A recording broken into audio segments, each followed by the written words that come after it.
Dokkaebi as we get you through the fly-in and into the ban phase. No logic bombs will be available to the offense, and neither will be the Candelas of Yang.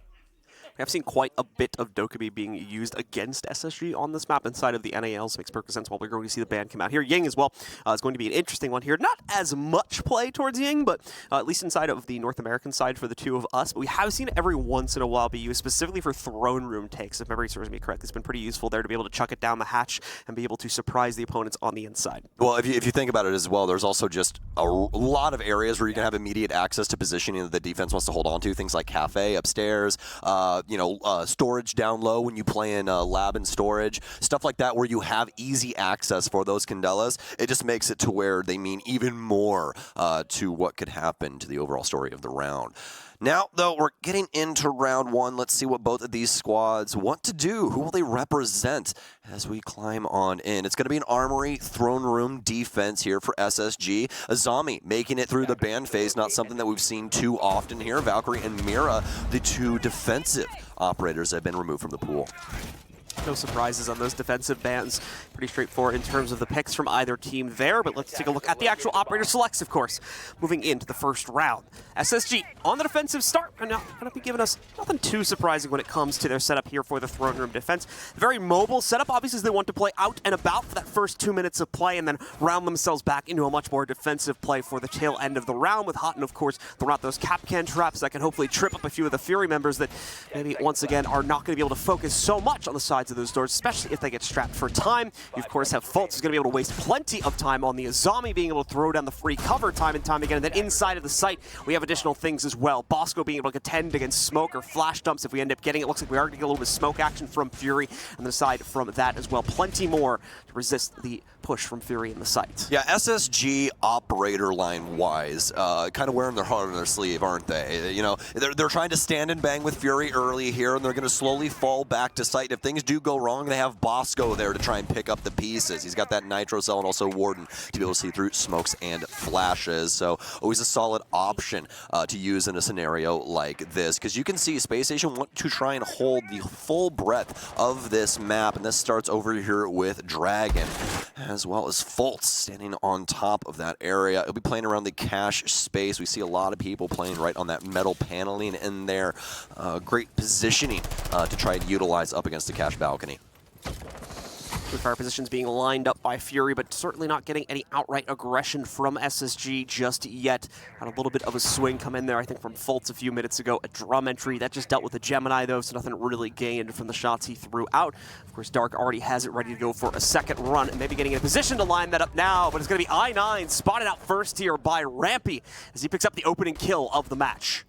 Well, kind of a flex pick there with the ace, always a solid option to look into when you're looking for some extra hard breach. Got that AK-12 as well, so you can get those frags if you need them, but for I9, he's cold and dead to the world at the current moment, so it's going to be up to the rest of the squad and Lycolis to stay alive so they can get these breaches open. We're already halfway through this round, John. Fury have not been able to figure out this puzzle just yet. SSG have so much going for them.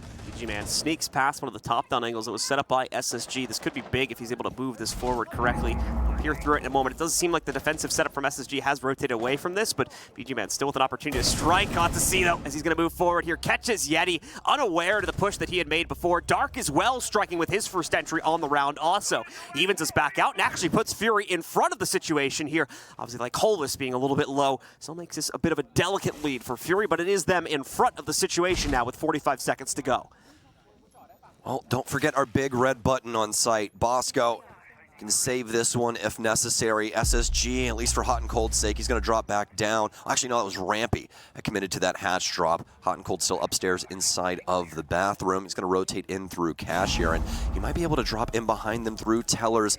Love the barricades here as well. It's really going to suppress that audio coming from this area, and they're already all the way across the map over inside of maintenance. So this is a beautiful angle adopted from Hot and Cold, and could spell demise for Fury. Some nice shots here. Hot and Cold can't pick up either of those kills. They will get the down, though. BG-Man not picked up. Lycolis will be, though. It's down to Dark. We saw him perform so very well yesterday, but not up against SSG. 3 for Rampy, 2 for Hot and Cold, and looks like SSG has found themselves here early today. today. Fury, I think, just relying a little bit too much on the opening kills they found and that opening advantage they had, bringing it down to a 4v3, thinking they might have been able to work the site directly because of that.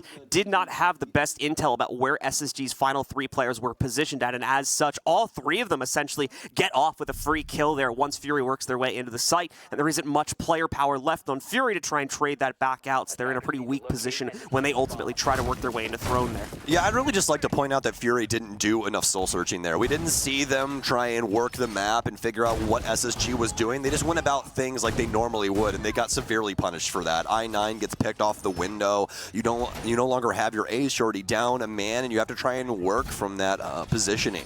SSG doing a very good job of playing with the timer there and forcing Fury to try and play their hand, and I'd say they at least did a good job in that, right? They get the kills necessary to push themselves forward and try and get onto site, but that's where SSG made matters most, strong for them, as they were able to get that rotation from Rampy back onto site. Those big kills coming from him and Houghton on the flank that he eventually went for through the hatch. As we start at the round, taking a look at the operator picks. A little bit of a different showing this time from Fury, certainly trying to make their execute a bit more potent. Obviously adding in the OSAW specifically for I-9. We'll see the Flores come out for BG Man too, hopefully dealing with a little bit more of the utility setup, maybe opening up a few soft breach positions also.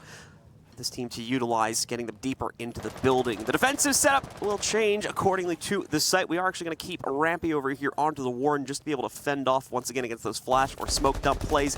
Contend more aggressively against that type of utility-heavy execute. Aside from that, though, big utility mitigation coming in from Yeti, and then some cover picks alongside that too. Some shots coming in there though early on. Not going to be met with damage against any player, however. Oh, turned on a dime. Yeti saving his deployable shield there from the eventuality of the Rotero drone, as I don't think he's going to get it this time. Absolutely not. Perky ears the first time around, but not this one. Oh, he impacted it. Yeti, what a big brain play. I forgot that you could even do that. Well, looks like he's going to be able to get, I think, yeah, that's 3. Oh, BG, man. Oh, BG, man. This is not what you want to see out of your Rotero-wielding Flores. I think he's committing again to trying to get this shield. No, he's going to try and go somewhere else. Through. He'll finally get it. And another impact out. Does he save the shield? He does. This is such a smart play from Space Station Gaming. Lycan, you beautiful man. What a beautiful setup there. That's going to keep that shield, and Fury's wasted so much time just trying to play around with Yeti and Cafe. I-9 had the makings of a play initially on the inside of sight Houghton as well. Beautiful fend off. We had like 3 to 4 shots go out there from the G-Mate before a response even showed up from Houghton Cold, but still he shuts him down anyway. 4v2 is now the status quo. Lycolis and BG Man are all that remain for Fury in this round, as SSG just looking to wrap things up here for their own personal second. But hold on, we're not done just yet. BG Man picks up 2 at an absolutely nowhere. Yeti and Fultz now down for the count, and Houghton already injured from his previous encounters. Fury absolutely know this too. They are cyber targeting Hot right now. Well, may have been misguided in the Rotero drones, but finding his way when it comes to the kills. 2 versus 2, hot and cold. The downward position, low HP, but that SMG-11, we saw how damning it can be in the proper hands, and he's already got 3 inside of this round. Bosco, nice angle here. Holding it into bunker. Nothing to be found as the rotation will come through here over towards the arcade balcony. Hot and cold. Finds himself in hot water here, but potentially a frag coming through. Trying to play off of this shield for the back end of bunker onto this arcade door. Very, very strong positioning thus far from SSG. Lycolis will hit his mark, though, in this plant more than likely coming soon. Bosco, he'll go for the reposition, as will the rest of the squad for Fury. Oh, it's going to be a cancel here. They believe they heard him. He's going to have to try and stick this. It's just a little over on time, but he's got the smoke. He's got the cancel. Lycolis, he tries to stick it through. The damage coming through. Oh, my! Bosco shows his face. You can see it on his face as well. He knew how strong that was of a finish. Bosco makes SSG go up 2-0. Beautiful clutch from Bosco. Valiant attempt to come into it as well. BG Man bringing the Fury round back from the brink there, knocking out the 2 players that had been holding on Cafe's side and opening up the plant opportunity to begin with, but not enough as we see it once again. Bosco with the big clutch still keeps SSG in control at the 2-0. Yeah, if this guy was a Madden character, he would have an X factor for clutch, let me tell you. The guy is disgusting, always has been, always will be. Smoke, probably his best operator of all time, bread and butter. Him and Chala, just the goats of that characteristic of Smoke. Being able to use the SMG-11, your Toxic Babes, and that shotgun to full use. And Bosco just showcasing exactly what he is capable of in round 2 with that clutch. Fury not able to get enough done there. BG, man, early on. A lot of dancing with the Rotero drones. Yeti doing a very good job of countering that out. I love the impact play there. Again, that's what I'm going to be using when I'm home. I'm going to set that shield up. I'm like, hey, man, you got impacts? Awesome. That Rotero drone comes in, impact that thing. Don't let it get that shield. So, awesome stuff from Yeti there. But BG, man, really able to pick it up towards the end of that round and give Fury a fighting chance. So for BG Man and the rest of Fury, going to be looking to see if they can turn that fighting chance into a 1 round here for the first time in the game. 2-0 start so far from SSG, and then I'll move over. I think the gloves have came off here for I9. Yeah. We're no longer on the ace. That's usually what we see for, you know, our Heart Breacher's delight. That's what I look at ace as. You got that AK-12 that we love to talk about, 1.5 on there, Claymores and the Selmas, just an overall amazing kit. But Zofia, definitely still that fragging character, especially partnered with those concussions in that soft breach. A lot of fun to play. Very frustrating composition in the meanwhile from SSG that they've switched over to. We've seen Fultz before here on the Capcan, or at least another member of the team picking it up previously, but now we've added 3 other trap operators, so to speak, on top of this as well. Yeti bringing the Goyo canisters into play for some great delay utility. Hot and cold, adding those the goo mines down to the floor as well. And then Rampy also bringing the Banshees down to the floor. Also, there's a lot for Fury to take out. And unfortunately, most of this is really not optional utility. You can't really ignore a lot of this, with maybe the goo mines being the really only one that you could just step past them. Yeah, the biggest issue right now is that this is basically buffed the setup for SSG on site. Even if they go for kind of the one-man show like we were seeing for the majority of the time on Throne with Bosco playing in there, you still have those Goyo canisters around that take up so much time. 20 seconds of burn on those, the longest in the game, but obviously you have to set them up preemptively and then pop them in order to make that happen. Not as easy as something like Smoke where you simply throw and forget. From BG Man. Fultz realizes it's on the way and is forced out into the open, gets away from the nade, but can't get away from his death. The good news, though, Hot and Cold still translated it into a trade, and there is a chance, unfortunately, to save Fultz, but it will not work out. Hotton as well gets picked off by Lycolis in addition to the finishing off of Fultz. So once again, it's Fury with the advantage, bringing it down to a 4v3. Once again, though, SSG, they've thwarted off Fury in the time department. 1 minute remaining. Luckily enough for Fury, though, they've got the hardest part of gaining control of this area down already, and that is Throne. We see a lot of playthrough here when it comes to lab and storage. The only piece of the puzzle that they don't really have access to at the current moment is that top floor, and this is where SSG is going to attempt to rebuff the site using these angles upstairs to try and hold onto the doors, potentially some of those Goyo canisters coming out, but with a soft wall like this, it's going to make it a little bit difficult for Bosco to try and assist himself. So many different angles, and now he's dead to Hajime. Yeti will be able to take down Hajime as Dark fires back. Rampy, he's the only one standing in between them and their round. And Dark, a little soul searching himself.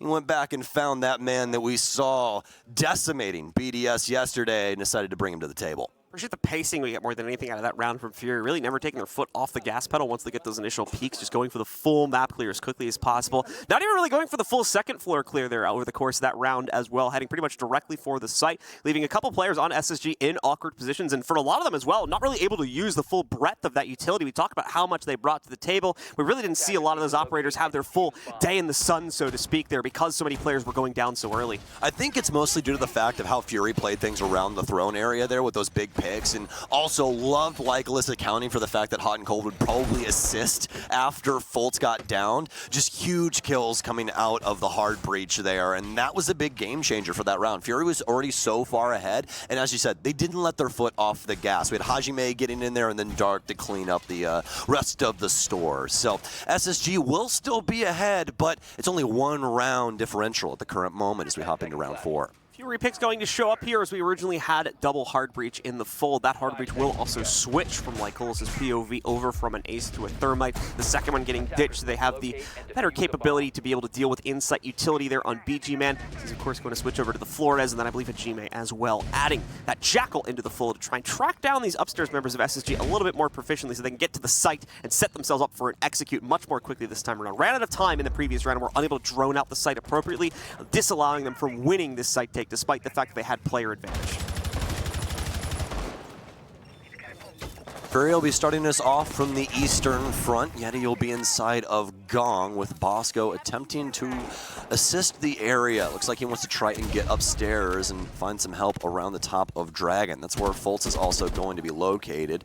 Hasn't been able to accomplish too much inside of this game, but this could be the greatest opportunity for him to get some kills on the board, as he will be the first contact for Dragon, or rather Cash Balcony. The Dragon window will be opened up here by the Thermite. I don't know if we'll see any high-flying movement coming into this area, because it'll more than likely mean a dead hard breach. Another kunai out here for Fultz. Gonna try and hold this window, and they're dancing back and forth. This is a risky business right now for Lycolis. Fultz ready to take a challenge, but at the same time, he's got that drone lurking around the corner from him too. Thankfully able to get out of range of the explosive threat here. Wants to be able to get at least that one final zombie barricade up, I9. In the meanwhile, taking a duel against at least one member from SSG. It's Rampy further down the hallway, playing onto the alibi. Fultz dealing with another Gemini. Meanwhile, back over towards Dragon Window. Hot and Cold wins another exchange, as there's a lot of action going on in plenty of different places here. Hajime ultimately the first to fall, however. Another down is claimed against Dark, but no, Fultz gets baited and taken down the body. Doesn't follow it through as he should have there to be able to knock out Lycolis as well. Lycolis will be able to finish off Fultz, but that's the only confirmation we have seen so far. Dark, will he be brought back up from the brink? That's a big question indeed. He will. They're able to revive him, now at very low HP, of course, and that leaves us even at a 4v4. Well, Fury reconvene at the top of Dragon's stairs and get Dark back up off the floor. He'll stay alive and may be necessary to try and help out Fury with this one. Rampy also quite low HP, but what a position for him over inside of Cafe, playing for the long game here. Obviously, the man count is even. And with 3 people on site, I mean, really for Rampy, there's no point in being there. They have all of the means necessary to hold these crosses, so we might as well try and go for a play. And it looks like it might happen early on here. Rampy's going to go running. He knows that somebody was outside. He's getting chased down now. Let's see if anybody tries to get across the map to try and take him out, or potentially some soft breach kills, and actually it's going to be Hot and Cold. It's going to take out Lycolis and fires back cannon fodder both ways, and this site execute is in full swing. Yeti has a lot to say about this, though. 2 kills, potentially 3. He's going to get the pistol out here. BG Man, Hot Water, swings back into it, and he gets it with the pistol kill instead. BG Man, not very much time, and it'll be Bosco to end it all for SSG. SSG ultimately able to close that round down without too much of a problem. They're destabilizing the take early on there against Fury, making them second guess themselves after they took Dragon control, and there's not really enough steam to make it work when they finally push themselves further down into the actual throne room area there. Bunk is going to be up next, as once more we are just running through the motions at this point from SSG. Only dropped Lab along the way, so we could potentially see them switch that over to Initiation for round number 6 instead of going back to Lab, but we'll find out more about that on the next round, as they're just going through the motions on the rounds they've already won right now. Defenders, protect your bombs from being defused by I mean, what a couple of rounds here for Space Station. I've been really enjoying the defenses we've been seeing them put together here on Theme Park thus far, and it's been giving Fury a tough time. You know, they've been having kind of a rough go of it when it comes to these openers and figuring out the exact strategy of what Space Station has to offer. I'd say they did a pretty bang-up job of being able to handle it that time around, especially like keeping some solid positioning in between them and Fultz, playing around, you know, that corridor for waiting, and, you know, also Fury getting that player, you know, Zofia I9 over inside of security. So just giving Fultz a really tough time on the amount of things that he has to manage. We saw SSG rebuff that area. Hot and Cold comes upstairs to be able to assist him, and just overall a really good showing from Space Station as they keep the play going, right? Fury keeps trying to do stuff to get around this, and Space Station continues to slam those doors shut. They've got to show that level of confidence here, because here's the problem. If they try to play too conservatively, try to watch out for all of the extra moves that SSG are going to throw out against them, SSG is going to have that much more control over the matchup. It's about them subverting the expectations that SSG have about them and trying to continue to be sneaky with their playstyle here. That worked out pretty well, of course, for the lab clear there, as they worked pretty much directly around the setup due to the level of confidence they were showing. We have not seen that surface again since that fateful round on number 3. It's been outright towards SSG since then, and looking to really lock things in here with another pickup for 2 rounds in a row. Yet again, that EMP did go out, did not talk out the target they were looking for, however, so not going to be able to throw in the Selma so quickly. I9 still making his entry towards break, but oh no. The soft wall instead behind him, doesn't even realize it, and the drone hole, excuse me. Yes, yeah, you got it, yes, Rampy sir. there, knocking him out through the drone hole down below as he took the one position he could not sit on the inside of. Indeed, the only spot in that entire area that you can't pony up right next to and rest is that drone hole, and he gets taken out because of it. Love the play there from Napew, now I9, but just wasn't able to get things done. And now Fury, I mean, this is just problematic. Down to player, space station, full HP, practically full utility across the board as well. What do you do? Well, we're going to find out very shortly here for Fury now. Down 2 players and with pretty much no map control to play into as well. Yeti going to get blinded out though. Perfect nade to follow it up from Dark, as Yeti will not be able to escape that despite his best efforts. He goes down. First kill is struck, but still one more needed here for Fury to make up the difference and at least tie us up out of 3v3 scoreline. Bosco ready for the challenge if they decide to move themselves to the outside of Cafe. And even worse, these drones probably not necessarily going to spot his position out here, so very good chance for him to get away with at least one on the exit from that position. Like Colas and the rest of Fury being very, very careful here now. They know the situation that sits in front of them with the deficit that they're working with. They do not want to overstep their bounds. That's costing them a lot of time to check these angles so carefully. With that in mind, 1 kill separates them. That's why you can see them pre-firing, looking for the angles, but Fultz, he's just better. Lycolis taken down by the TCSG 12, hot and cold, pushes it 1 step further, 1 step closer to victory in round 5. BG Man with 1, Bosco right around the corner, and we know how lethal he can be. A quick headshot with the FMG 9 and a huge round difference here between the two. SSG locking things in here towards the tail end of the first half so far. 4 rounds already claimed, looking to make it 5 on this upcoming round, but they do have to make that return to the same site where things did not go their way back on the previous hold. Will they rely as heavily on the trap setup? It looks like so far the same exact thing as we saw back on round number 3, and indeed it will be. Same exact, a little bit of a change there. Coming in from Yeti as he's going to switch to the mute at the final second. But for the most part, it is the same lineup. We'll see if they try to play this positionally a little bit different, as they had a lot of presence upstairs last time that Fury, for the most part, ignored. And as a result of that, we're able to get themselves into the site with a lot more confidence. Yeah, that was a little bit of an awkward play there for Yeti as well in the shield. The grenade lands right in front of it. I think he was more worried about the angle that was being held from the door, so he didn't want to run over towards yellow stairs. So he thought, okay, if he didn't cook this correctly, maybe I can get past it and over towards the arcade area before I die. But he practically ran right into the line of fire of the frag grenade, and that's what got him into trouble there. But again, I think he was more worried about Dark holding that angle, and if he cuts to the right, he more than likely gets shot. So really pick your poison in that scenario. But either way, round 6, the last round here before we get to the half and we switch sides. I9, he was looking down Gridlock initially, but instead lands on the Zofia. Understandable. Understandable, really. Yeah. We haven't had too many flanks from SSG either. A lot of them have been pretty heads-up gunfights they've been able to just take control of. Absolutely the case, and even when they have been able to deploy towards those flanks, they've been pretty straightforward to read into as well. It's sort of expected moves, so Fury, I don't think he's going to have much of a problem, establishing just a general flank watch. They might have some trauma after what they've been having over these last couple of days, so I think that's probably where you default to be honest. So we've got SSG ready for the challenge from Fury. And Fury beginning to work their way back in here now, taking those initial bits of map control, starting out mainly from Drum on the first floor to carve their way in there, with some supporting players beginning to explore the options on the Dragon balcony for second floor control also. You can see, though, a little bit of a lurk going on here. So you have the push coming forward from the Legion. Going to potentially try and actually contest against the Gong control that Fury's going for, but he's got to watch out. He's got the side entry coming back in. The shots are there from Houghton, but the landing is not yet to be seen. However, I9 pokes out. His posterior showing just a little bit there, and that gives Houghton the shots he needs to take out I9. Fury, all that time droning, and what did it get you? A dead I-9. They missed drone hot and cold. Oh, what an angle that would have been there on the Dragon Stairs too. Would have been absolutely disgusting. But Lycolis instead will take down hot and cold. He's going to take a little bit of damage, the goo mine, also adding to that problem.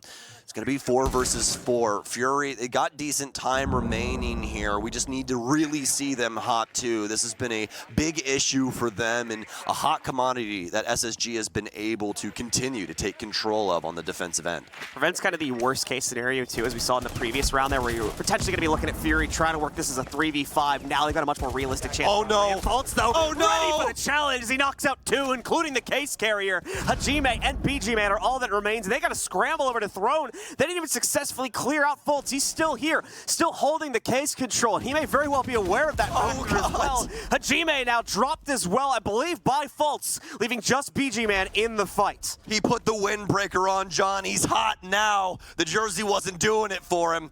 Had to switch out clothes, had to put the sleeves on, and now he's gunning them down. A triple kill for Fultz in this round. We're back in business, baby. Rampy, give it to me. BG Man goes down. Space Station, a 5-1 split. Dominant half here on Theme Park. Shutting it down, and actually the same exact result we had from our previous game. These games are looking more and more alike the deeper we get into them, interestingly enough.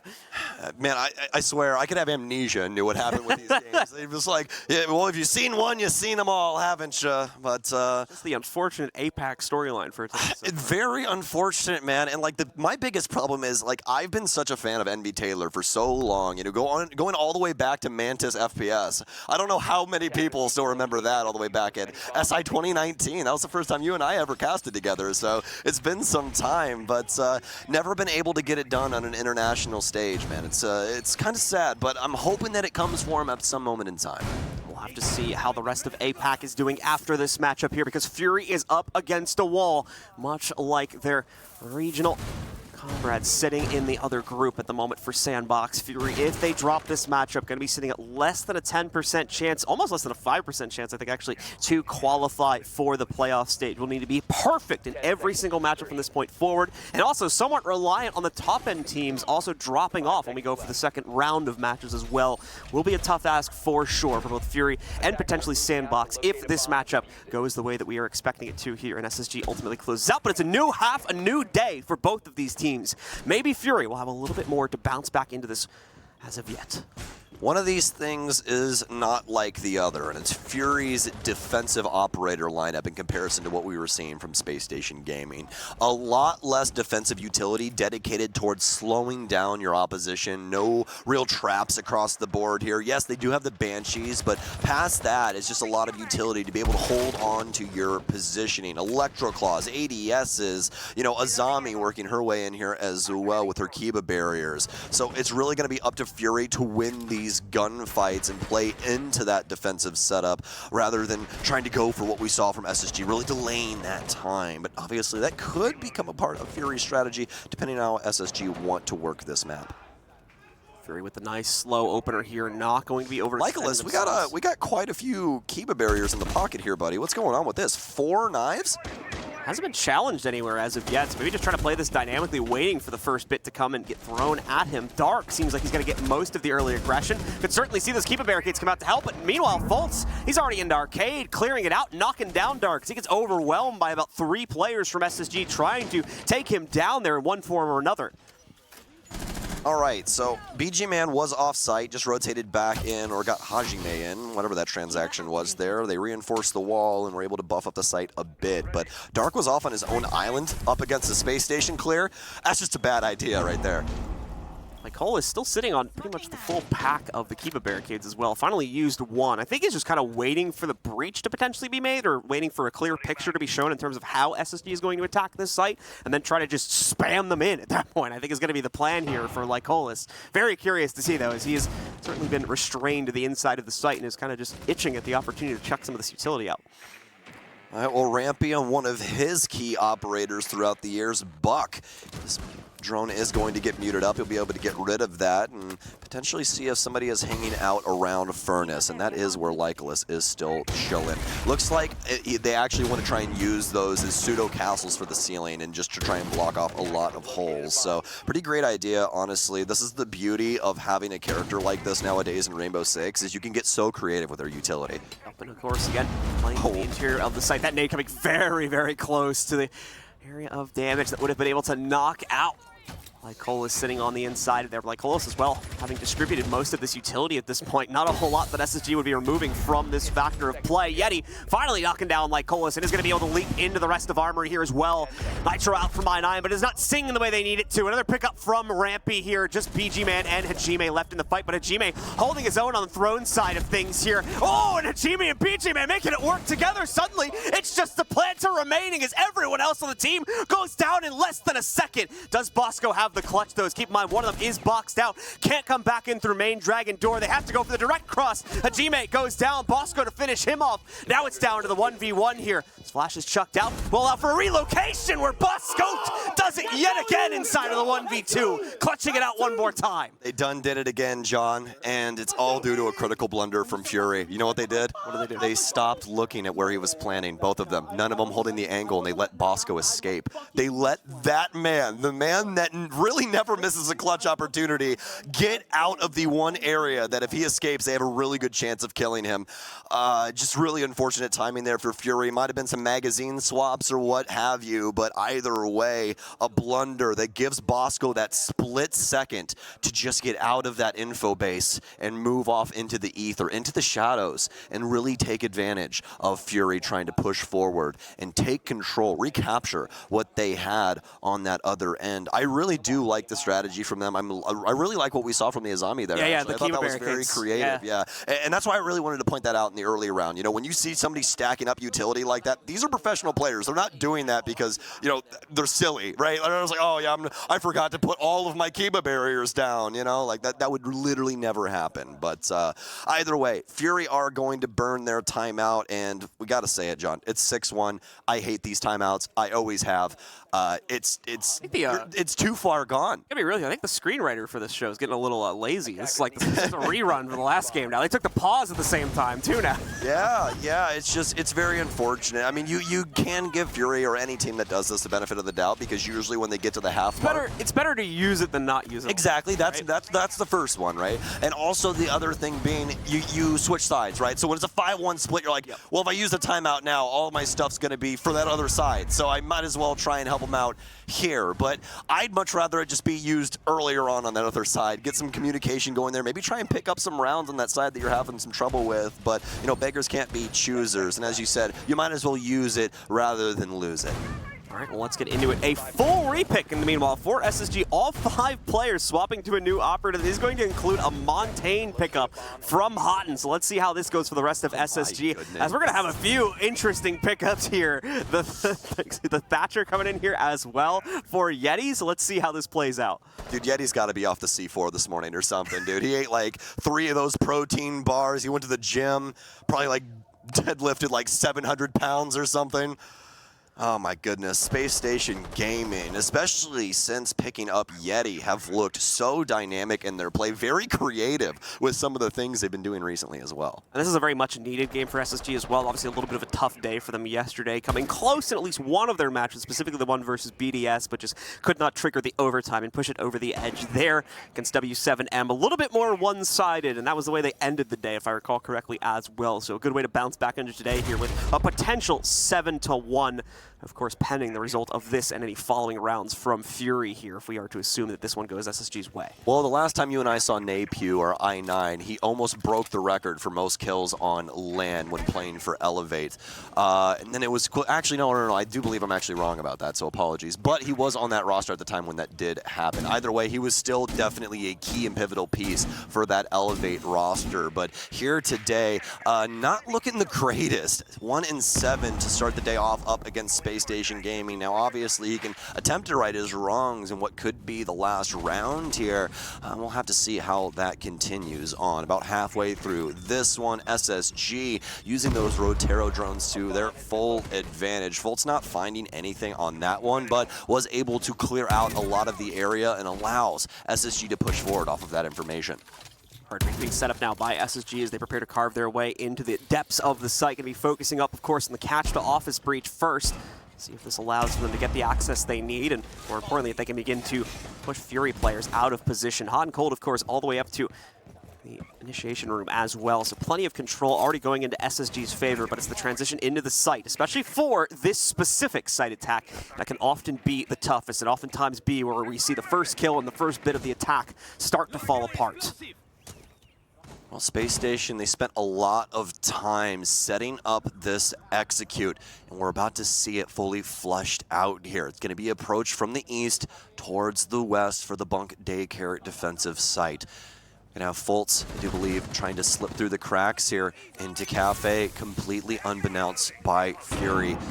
As we noticed from SSG setup, they had a shield, a man, waiting for anyone in the wings over on that end in Space Station. They've done it, John. They've hit their mark. 2 big kills, a plant going down for Hot and Cold, and I don't know where this denial is going to come from. The Nitro Cell down Yeti, but another player goes down for Fury. Space Station Gaming, they get the plant, and they'll force Fury's hand. It's a 2 versus 3, unless Yeti is picked back up here. Bosco makes a mincemeat out of Hajime. It's down to BG Man to try and save this game. Yeti already punching the GG in. He knew what was up. Space Station Gaming, 7-1.